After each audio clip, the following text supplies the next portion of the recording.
us. Magna Carta. Donkey English, donkey Shakespeare. Magna Carta actually comes from 1215. This guy called John, right, who led a revolution of farmers that marched on the steps of the king, right?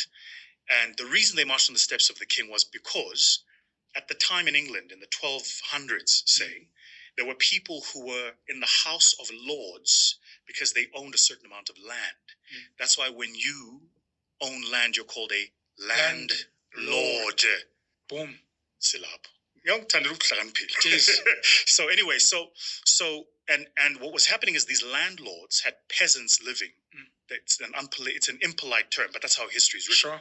Sure. These peasants. We still have peasants now. They probably have a different name, which is politically correct. Sure, right. We call them the masses. Sure. Right. And then 2-3 generations time, somebody will go, why did they call them masses? Yes, that's derogatory. So they had, and those peasants were made to pay a certain levy to the landlords, who paid a certain levy to the king. That's how the king lived. And what happened is the king pushed up the levy. The landlords pushed up the levy to the peasants, and the peasants were like, we can't pay this. Sure. So this one particular farmer leads an entire revolution. They march through the streets, and they eventually arrive in the city of London, which, by the way, most people don't know, that the person who actually founded the walls that protected the city of London is an African, a man called Severus. That's why my crypto startup was named Severus. Do you tell enough of these stories? Because the story is amazing. It's hard to, because angitospecies khuluma ngokuthi ngezinto zamanje. Okay. You know, I think the point is we can have this conversation because that's how we are tuned in, but most people are not there, right? But go and read up about Severus and who Severus was.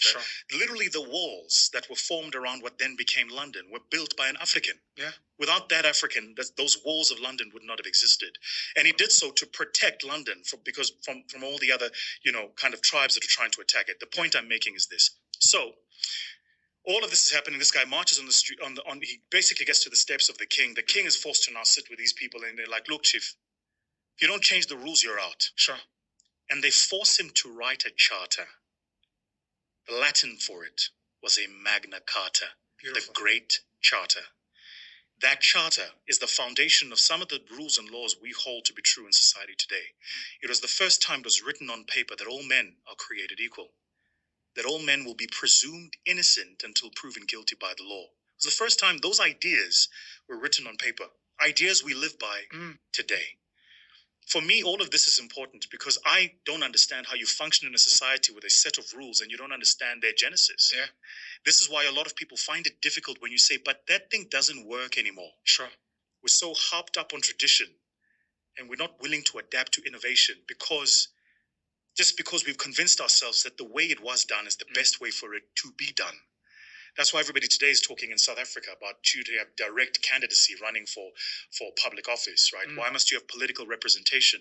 Well, you need to go and read the Constitution. But more than this, you need to read the time during which the Constitution was written. 100%. Because if you read the text void of the context, you miss the purpose. Boom. So we end up arguing over semantics, right? And as I say, this is not a conversation that a lot of us want to have. But I hope I've answered your question about